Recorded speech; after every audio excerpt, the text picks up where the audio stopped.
بسم الله الرحمن الرحيم الحمد لله رب العالمين والصلاة والسلام على أشرف المرسلين. Chers auditeurs, chers téléspectateurs, assalamu alaikum wa rahmatullahi ta'ala wa barakatuh.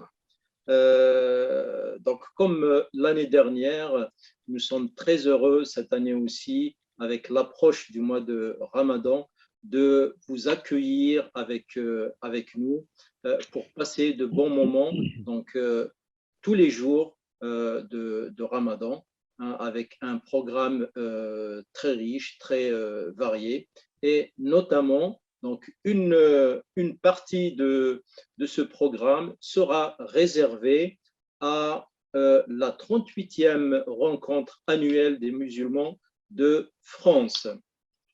Et à cette occasion, donc, j'accueille le président de Musulmans de France, Monsieur Amar Lasfar, pour discuter avec lui de ce grand événement tant attendu par les musulmans de France. Monsieur Lasfar, salam alaikum. Wa alaykum salam wa rahmatullahi wa barakatuh. Comme je viens de le dire, nous sommes à la veille du mois de Ramadan, hein.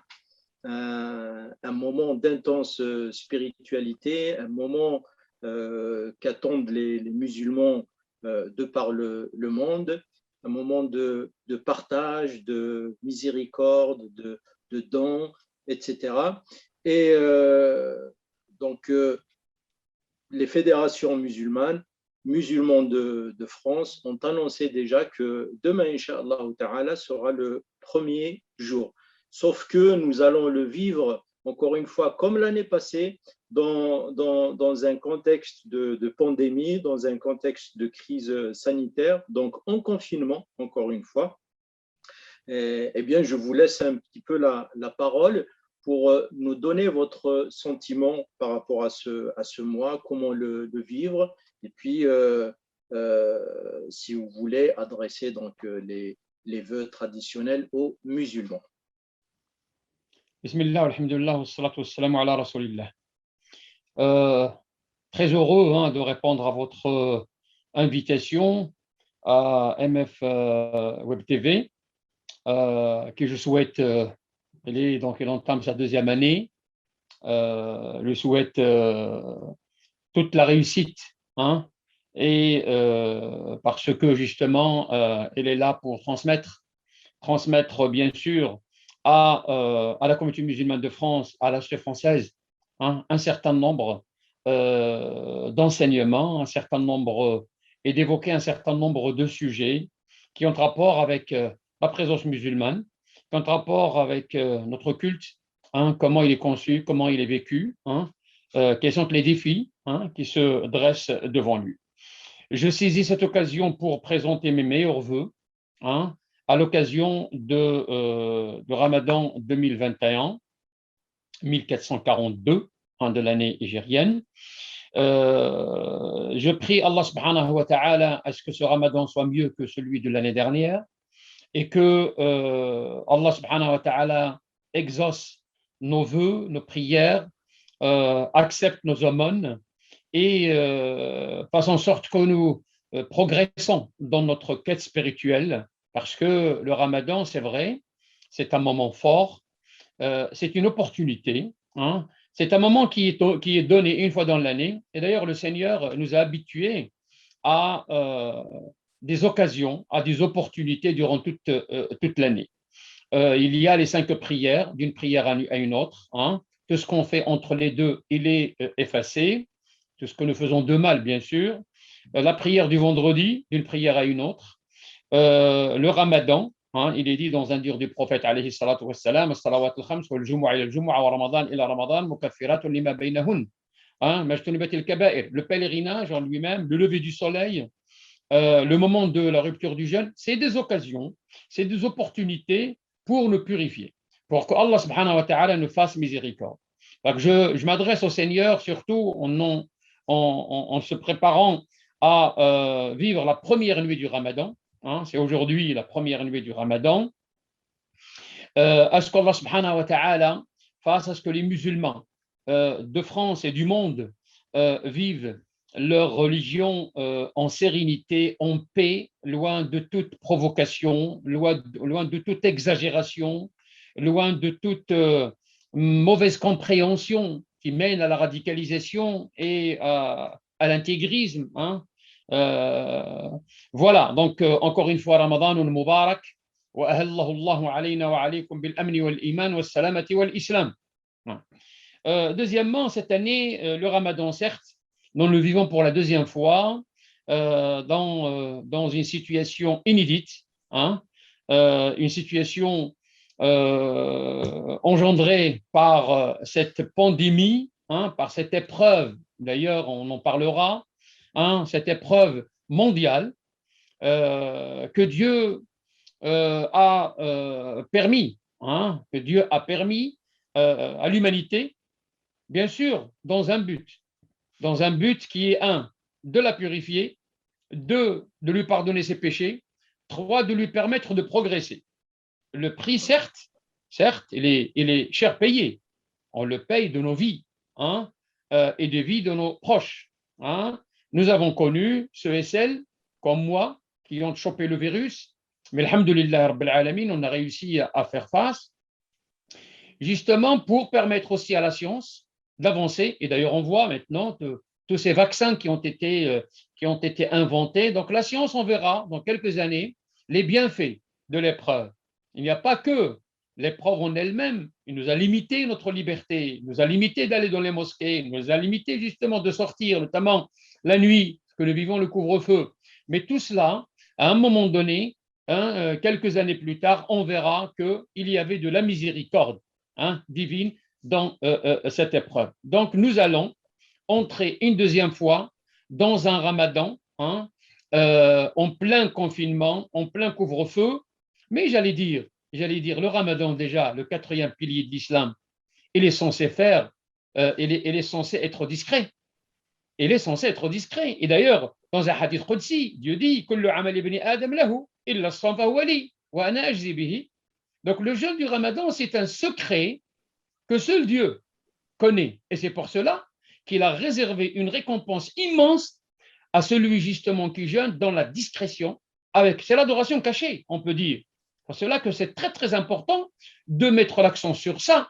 Il ne faut pas, en quelque sorte, se montrer en tant que jeune. D'ailleurs, personne ne sait dans la rue qui est-ce qui jeûne, qui jeûne et qui est-ce qui ne jeûne pas. Et ça, c'est très important que d'abord le ramadan est un secret entre l'être humain et son Seigneur. Nous essayons, hein, de le vivre comme nous l'avons vécu et nous avons de très bons souvenirs du ramadan de l'année dernière. Dieu sait le nombre de mosquées, des dizaines de milliers de mosquées que nous avons ouvertes chez nous.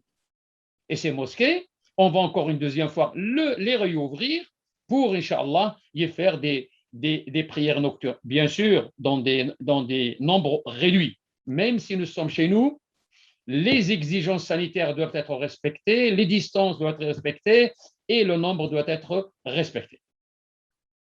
Alors, Monsieur Lasfa, avant d'aller un peu plus loin sur le mois de Ramadan, vous venez de parler d'épreuves. Eh bien, à chaque début de Ramadan, nous vivons une petite épreuve en fait en lien avec l'annonce du mois de Ramadan. Vous savez, comme tous les musulmans, il y a deux façons de faire. Il y a ceux qui prennent la vision oculaire donc de la nouvelle lune et ceux qui prennent le calcul. Et cette année, on a vu que pratiquement toutes les fédérations musulmanes françaises ont annoncé le mois de Ramadan en se basant sur le calcul astronomique.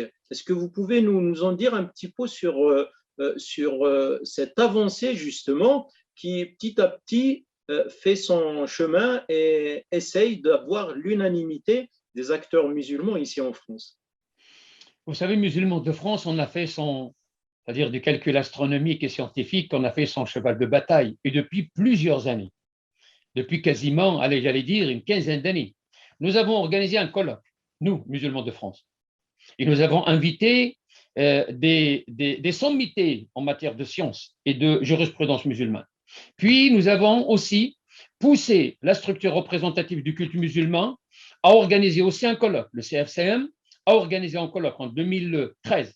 Il a organisé un colloque sur ce genre de questions. Et à la fin, en 2013, je venais à peine de prendre la responsabilité à Musulmans de France. On a annoncé aux musulmans, le début du Ramadan sur la base des calculs scientifiques. Mais on a commis une erreur. On a fait sans les musulmans. Et ça, c'est très, très important. Rien ne se fera sans les musulmans. Et surtout la représentation. La représentation du culte musulman ne se fera pas sans les musulmans. On ne les représente pas parce qu'on ne parle pas de représenter les musulmans. Personne ne prétend représenter les musulmans. Les musulmans sont des citoyens, sont représentés par les partis politiques, par les institutions de la République. Mais nous représentons les intérêts d'un culte. Et ce qui se réfère à ce culte doit être, leur avis doit être pris en considération. Donc à l'époque, on a annoncé, au nom du CFCM et de toutes les fédérations qui composaient le CFCM, le lendemain, on a fait marche arrière. Je ne vais pas dire on, ils ont fait marche arrière. Musulmans de France a maintenu justement et resté la seule fédération qui a jeûné en 2013 sur la base des calculs scientifiques. On ne peut pas prendre une décision, l'annoncer dans les masses médias français la veille, le lendemain on fait marche arrière. Il y avait une pression à la limite que je qualifie de juste. Des imams qui n'ont pas été consultés, de la masse musulmane qui a pris l'habitude, et nous lui avons inculqué cette habitude, c'est-à-dire de commencer avec le premier pays qui déclare avoir vu la Lune à un moment donné, puis on lui a inculqué la vision oculaire, et à un moment donné, on veut changer ce principe qui a toute sa place au sein de l'islam de France.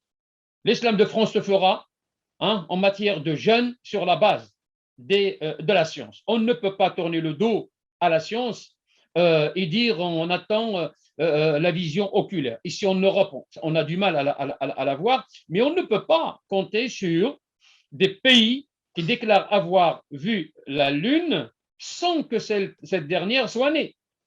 Et on se trouve vraiment en porte-à-faux par rapport à la science. Et à l'époque, donc, malheureusement, je vais employer le terme, ça a foiré, tout simplement. Et on a mis de côté, toutes les fédérations ont mis de côté ce principe scientifique.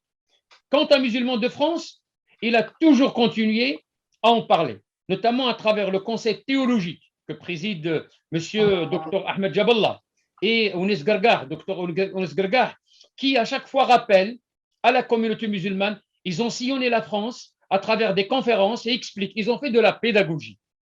Et c'est ce qui manquait. Cette année, c'est-à-dire on a estimé au bout de 7 ans qu'on a parlé à la communauté pendant plusieurs années, on lui a parlé qu'est-ce que c'est que la vue, et je vous invite à lire et surtout à regarder les enregistrements, notamment de Dr Ahmed Jaballah, sur ce genre de questions. Et cette année, Dieu merci, toutes les fédérations composantes le CFCM et celles qui ne sont pas dans le CFCM ont à l'unanimité adopté ce principe. Moi, je me réjouis qu'enfin, sur la base de la pédagogie, on a réussi j'espère qu'on ne va pas faire demi-tour à un moment donné, parce que cette année, les calculs scientifiques et astronomiques rejoignent en quelque sorte la vue oculaire, le principe de la vue. Donc, je me réjouis de tout cela et je prie Allah subhanahu wa ta'ala à ce que ce principe soit adopté. Voyez, entre nous, je peux vous dire une chose. Bien sûr, nous sommes toujours demandeurs d'un jour férié, voire 2. Et en 2004, la commission Stasi, qui a proposé un projet de loi interdisant les signes religieux à l'école, ils ont proposé au président Jacques Chirac de permettre aux musulmans d'avoir un jour férié. Et nos amis catholiques ont manifesté la volonté de nous céder. On ne va pas créer un jour férié, en plus de ce que nous avons, mais ils ont manifesté la volonté de nous céder un jour. Et malheureusement, cette recommandation de la Commission n'a pas été suivie. Nous sommes demandeurs et nous continuerons toujours à demander en tant que citoyens, pas en tant que musulmans, en tant que citoyens de ce pays. Nous avons une spécificité, nous avons de fait la fête de l'Aïd et puis la fête du grand sacrifice. Je pense que à un moment ou à un autre, la République, l'État, va justement pouvoir nous donner ces jours fériés. Et le jour où l'État donnera ces jours fériés aux musulmans, les musulmans seront obligés de proposer un calendrier de 5 ans, de 10 ans, voire de plus, sur la base des calculs scientifiques. Tout à fait. En tout cas, les musulmans se réjouissent de cette avancée, car ça arrange beaucoup de monde, comme vous venez de le signaler, notamment pour l'organisation des fêtes de l'Aïd, la réservation de gymnases, par exemple, pour les prières, la pose de jours de congé. Il y a des mères aussi qui viennent souhaiter justement bonne fête aux musulmans, et s'ils n'ont pas de date fixe, c'est quand même une difficulté en plus pour eux. Revenons donc à ce mois de Ramadan que nous allons vivre, comme je l'avais dit, en confinement, donc dans des conditions un petit peu similaires à celles de l'année dernière. Il n'y aura pas de prière de Tarawih. On l'a vu, donc les mosquées sont pratiquement fermées, à part pour deux prières, les deux prières de Dhuhr et de l'Asr. Et donc, on va se replier sur nous-mêmes ou bien à la maison pour faire les prières, pour jeûner donc en famille, vivre Ramadan en famille. Alors, de votre point de vue, est-ce que c'est quelque chose de bien, ou c'est une épreuve en plus que vont vivre les musulmans, spirituellement parlant? L'épreuve, il ne faut pas la prendre déjà toujours dans le sens négatif, parce que l'épreuve aussi, parfois, nous sommes éprouvés par la richesse. Nous sommes éprouvés par la santé, nous sommes éprouvés par la réussite. Donc, il n'y a pas que le côté négatif de l'épreuve. L'épreuve peut être négative comme il peut être positif. Et Dieu récompense justement celui qui en fait bon usage, notamment quand il s'agit de l'aisance en quelque sorte. Ce que nous avons retenu, tout à l'heure je l'ai dit, ce que nous avons retenu de l'année dernière, c'est que nous avons vécu des moments forts au sein de nos foyers, qui se sont transformés en mosquées, et on a permis à ceux et celles qui ne pouvaient pas, pour une raison ou pour une autre, ne pas aller à la mosquée. On leur a permis, c'est la mosquée qui est allée justement vers ces personnes. Et je disais, il y a des dizaines de milliers de mosquées qui sont ouvertes. Nous avons célébré, donc nous avons lu le Coran intégralement plusieurs fois. Il y a ceux qui l'ont lu 3, 4, 5, voire même plus. Et on a passé des moments forts au sein de nos familles. On a découvert des talents. Moi, personnellement, président, entre guillemets, du musulman de France, mais j'ai découvert qu'au sein de mon foyer, j'ai vraiment des talents en matière de psalmodie du Coran. J'ai découvert que, et beaucoup de personnes juste me contactent, me disent que finalement, nous avons des imams au sein de chez nous, garçons et filles. Parce qu'en matière de nafila, une femme peut animer la prière, il n'y a aucun problème. Donc, nous avons créé des conditions de spiritualité, de forte spiritualité au sein de nos foyers. Et d'ailleurs, j'ai insisté tout à l'heure sur le caractère secret du Ramadan. Le mois de Ramadan est un mois qui est censé justement qui est censé créer les conditions pour que le musulman se consacre à lui-même et s'adresse à lui-même, parle à lui-même, bien sûr dans le silence, dans la discrétion, et fait en quelque sorte cette évaluation qu'on nous devons faire chaque année. Et un jour, je l'ai qualifié d'un scanner qu'on doit passer pour nos cœurs. Qu'est-ce qu'il y a dedans? Il est dit dans la tradition musulmane que Dieu, tous les lundis et jeudis, Dieu ouvre les portes du paradis et il pardonne à toute l'humanité. Je parle bien, je souligne. Il pardonne à toute l'humanité, sauf à deux personnes, ceux qui associent Allah subhanahu wa ta'ala une autre divinité, les mushrikoun, et qui ont la haine entre eux. Donc, il y a deux dires. Il y a notamment la nuit du mi-Sha'ban, que nous venons maintenant de quitter. Nous sommes le dernier jour de Sha'ban. Ce grand pardon de Dieu, cette grande miséricorde que Dieu fait à tous ses serviteurs, il y a le lundi et le jeudi. حيث يقول الله سبحانه وتعالى فيغفر تفتح أبواب الجنة يوم الاثنين والخميس فيغفر الله لجميع خلقه إلا اثنين deux personnes فيقال أنظر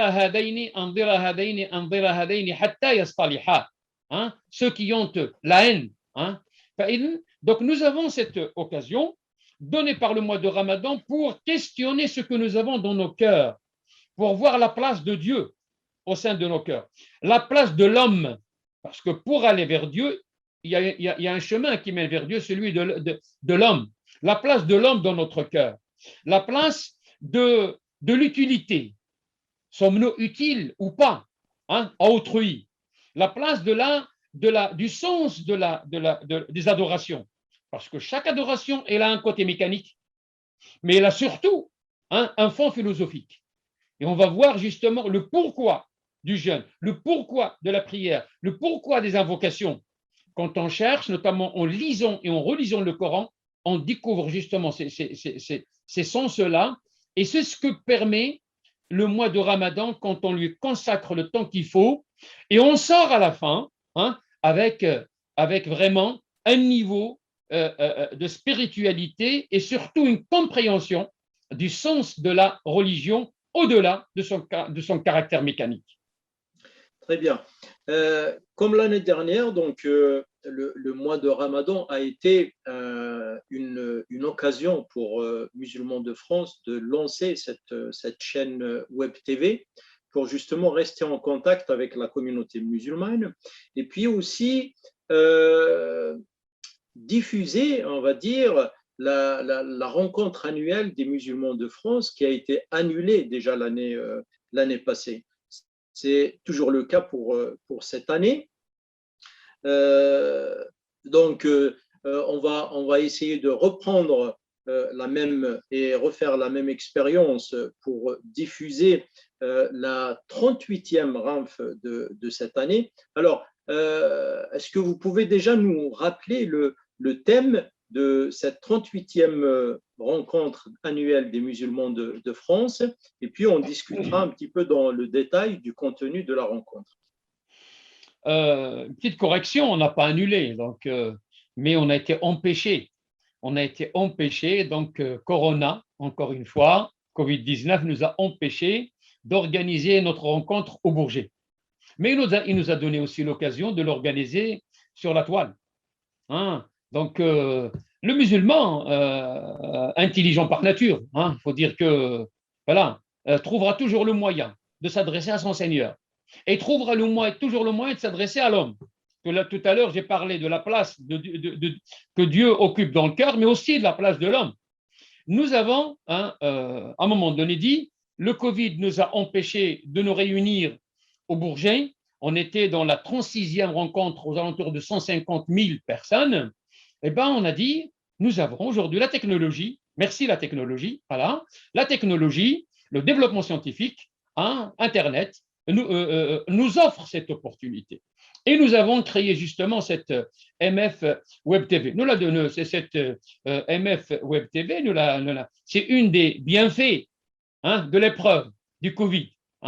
J'allais dire que dans quelques années, on découvre les bienfaits. Voilà un. Ce qu'on n'a pas pu faire il y a plusieurs années, nous l'avons fait la dernière en plein Ramadan.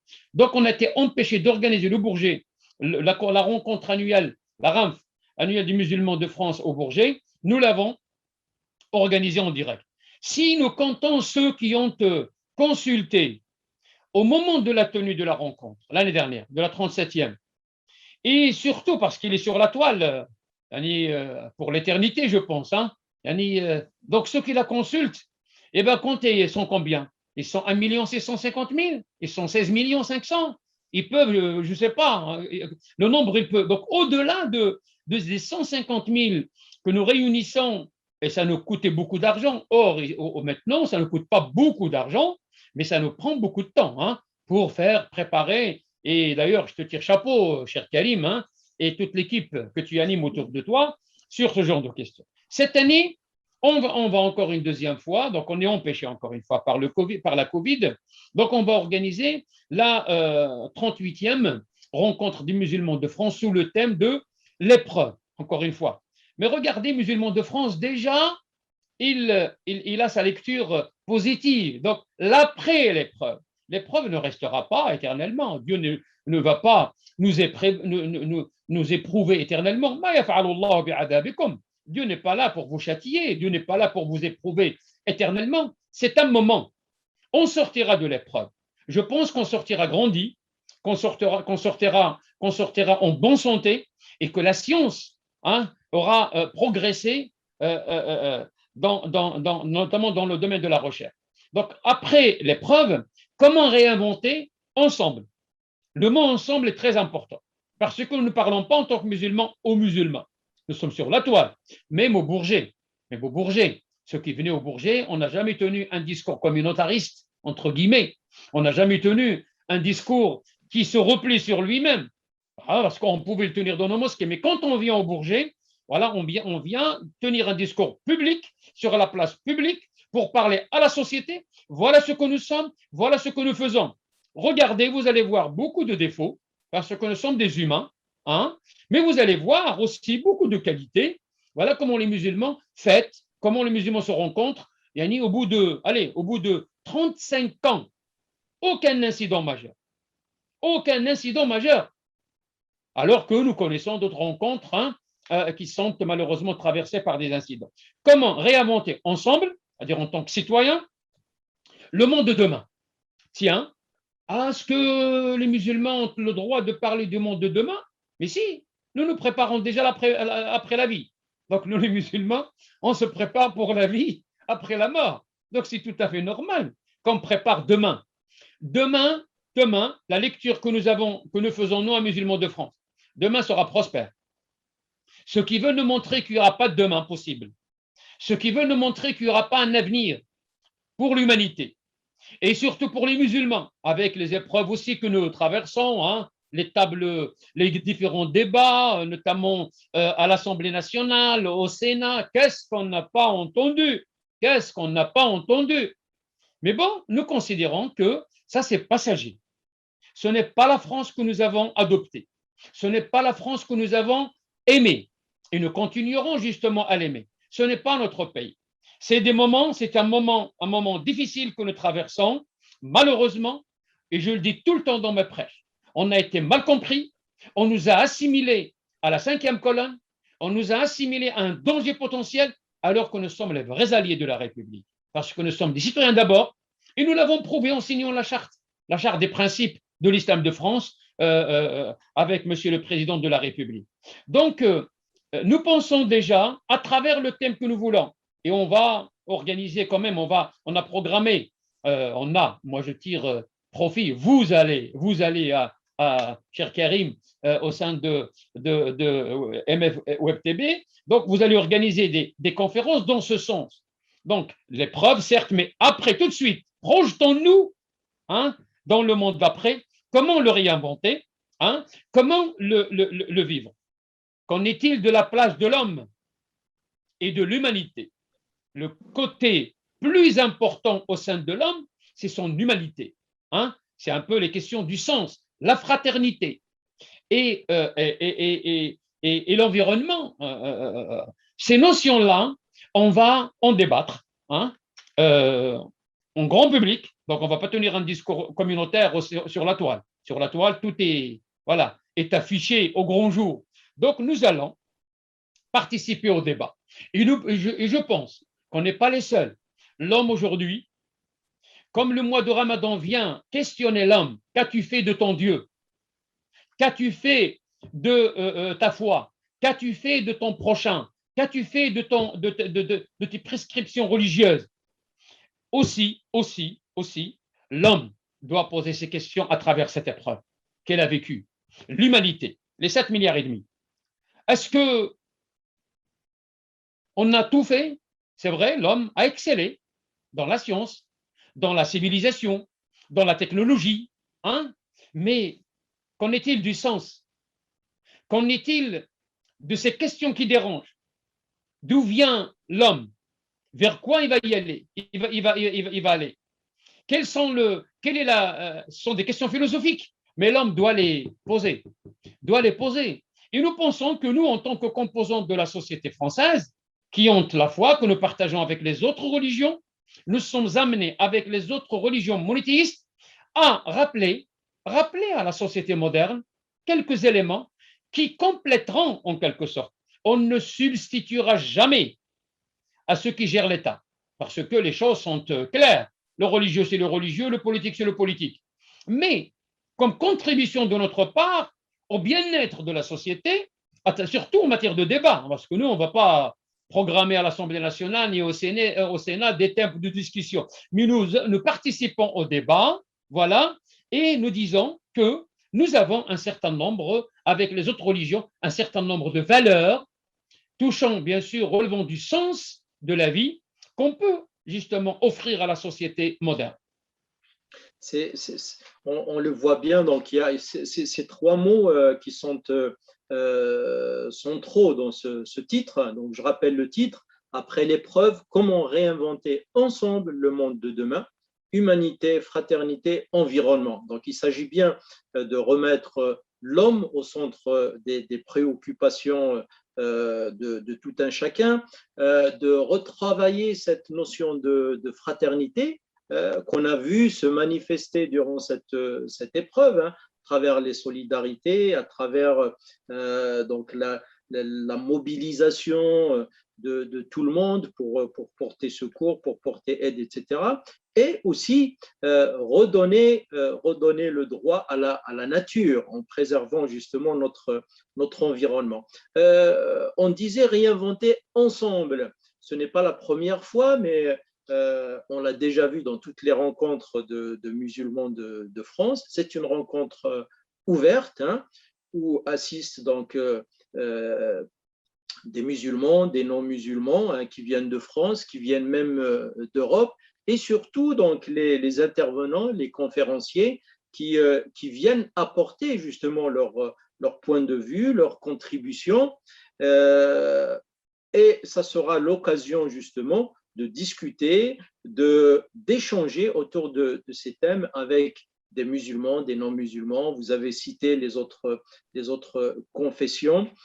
Vous pensez, Monsieur Lasfar, que cette rencontre des musulmans de France est un événement, bien sûr, très important pour les musulmans de France, mais je pense au-delà de ça, ça suscite quand même des débats au niveau de la société, dans le sens où on questionne, hein, la société sur certaines thématiques, notamment comme celle-ci, en posant des questions et en essayant d'apporter des éléments de réponse. Monsieur Lasfar, je pense qu'on a fait le tour de ces questions, donc du mois de Ramadan et puis de la rencontre annuelle des musulmans de France. Là, on arrive au terme de notre émission. Je vais vous céder 2-3 minutes s'il y a des choses qu'on a oublié d'aborder ou s'il y a un message particulier à faire passer. Donc, à vous la parole avant de clôturer. Bon, si j'ai un mot de conclusion, premièrement, je m'adresse notamment à mes coreligionnaires. Je leur dis, tenez bon, nous traversons une situation difficile. Un jour, je l'ai qualifié d'une zone de turbulence. Donc, comme un avion, comme moi je suis dans le tourisme, hein, donc je donne cet exemple qu'à un moment donné, l'avion, c'est le moyen le plus sûr, c'est le moyen de transport le plus sûr et c'est le moyen qui fait peur, hein, aux gens. À un moment donné, on traverse une zone de turbulence. Qu'est-ce qu'on fait qu'est-ce qui nous est conseillé, qu'est-ce qui nous est demandé? De rabattre la tablette, de mettre la ceinture de sécurité et de prier. Si tu as un Dieu, hein, ou tu as une foi, voilà, et chacun prie à sa façon. Mais Dieu merci, surtout maintenant nos avions sont très bien équipés.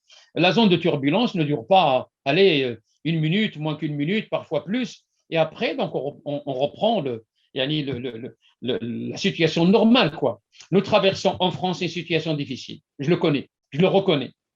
Nous traversons, parce que voilà, bon, on parle, on peut retourner par nous, on parle du foulard pour la petite fille, on parle de la maman qui accompagne les élèves gratuitement, encore une fois, bénévolement. Il y a une sœur qui est venue me dire, Omar, alors qu'est-ce que tu me conseilles? Voilà, il m'est interdit maintenant d'accompagner mes enfants dans leur sortie. Je leur dis, oui, on ne veut pas de service. Eh bien voilà, tu leur dis, écoutez, moi je vous confie mon môme, je vais parler comme les jeunes. Eh bien voilà, chargez-vous de, voilà, et moi je ne vais pas vous accompagner parce qu'il m'est interdit. Tu offres, ma soeur, tu offres un service gratuit et on te demande de vérifier, je ne sais pas quoi, de te corriger de casa. Oui, vous ne voulez pas de moi, je rentre à la maison et je vous laisse faire. Tu vas voir, demain on va faire appel à toi. Et on va me dire, tiens, viens. Voilà. Je ne sais pas pourquoi on doit se corriger pour offrir une prestation gratuitement. Et d'ailleurs, nos épouses, nos femmes, nos sœurs font un bon travail dans ce sens. Donc, je dis que tenez bon, ce n'est pas structurel ce que nous vivons. C'est conjoncturel. Et la conjoncture, c'est limité dans le temps. Ce n'est pas quelque chose là qui pousse nos jeunes, parce que les gens sont tentés par la facilité. Ami Omar, donc il faut que je quitte ce bled. Tu vas où? C'est ton bled, cher ami. Mais rien n'est. Je t'ai jamais promis. Mais tu nous as dit que aimer la France, votre pays. Mais oui, mais je t'ai jamais dit que c'est facile. Les opportunités sont là. L'intelligent que tu es censé être, tu saisis l'opportunité. Et l'idiot, je m'excuse du terme, c'est celui qui regarde les opportunités passer devant lui comme la vache qui regarde les trains passer. Rien ne te sera donné comme ça. Soit bon, non, c'est insuffisant. Soit meilleur, parce que tu seras sélectionné au milieu de plusieurs personnes. Donc, tenons bon, nous sommes des citoyens de ce pays et on se compte par millions. Nous mettons en avant ce que nous partageons, le socle commun, que nous partageons avec nos concitoyens, mais nous sommes fermes sur nos convictions. Et les textes de loi, justement, nous reconnaissent ça. Nous sommes fermes sur la liberté de conscience. Nous vivons notre islamité, on n'en fait pas une affaire. On ne va pas raser les murs, comme dit le conférencier Hassan Iqiyoussen. On ne va pas s'excuser parce que nous sommes présents, s'excuser de notre présence. Non, non, non, non. Nous avons parfaitement compris ce que permet la loi française, notre loi. Nous avons parfaitement compris les sphères qui sont séparées. Mais je ne vais pas, à chaque fois que je veux vivre ma particularité d'être musulman avec les miens, de m'excuser et de demander la permission. Non. Là, un discours ferme, clair, on le prononce bien sûr en souriant, mais sachez que c'est ça un Français. Mais c'est ça un Français. Un Français a toujours été rebelle. Nous, on n'a pas encore atteint le niveau des citoyens rebelles, mais c'est ça l'école de la République qui nous a formés. Il nous a formés à la critique. Il nous a formés à ne pas dire oui tout de suite, mais à analyser les situations. Et après, quand on dit oui, on s'engage. Et quand on s'engage, on est sincère dans l'engagement. Très bien. Et ce sera donc l'objet de cette 38e rencontre annuelle des musulmans de France, où il faut justement réinventer notre monde ici en France, notre façon de vivre ensemble, avec des valeurs humaines, avec la fraternité, tout en respectant notre environnement. Amar Lasfar, donc nous sommes arrivés au terme de cette émission. Je vous remercie de nous avoir donné de votre temps. Et chers auditeurs, donc je vous donne rendez-vous tous les jours du mois de Ramadan pour 1h30 à peu près d'émission, comme on a l'habitude de faire, sur un programme très varié, et puis une partie qui sera dédiée donc chaque jour à la 38e Ramv. D'ici là, je vous dis à très bientôt. Merci de votre écoute. Merci encore une fois, monsieur Lasfa, et à très bientôt. Salam alaikum. Wa alaykum assalam wa rahmatullah. Shukran jazilan. Merci bien.